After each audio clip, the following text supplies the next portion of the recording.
So today I want to talk to you about what people refer to as often as the rest of the story.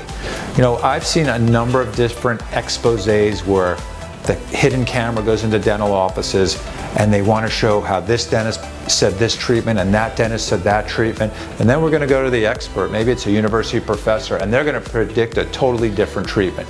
Now, I realize there are unscrupulous doctors out there and they need to be uncovered and everybody needs to know who they are. There is no question about it. But what they're not telling you in those exposés is this.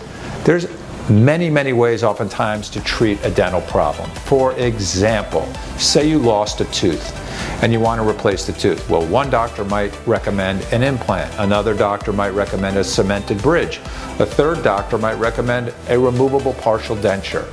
So there are oftentimes many different ways that you can treat the same problem, and you as patients need to understand what's best for you. What are your needs as a patient? What are your options?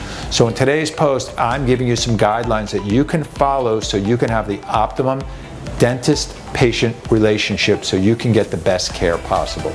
Because you are entitled to that as a patient. You are entitled to somebody not just telling you the way it has to be, but what your options are so you as a patient can understand it. So enjoy today's post, keep smiling, stay safe, and I'll see you real soon.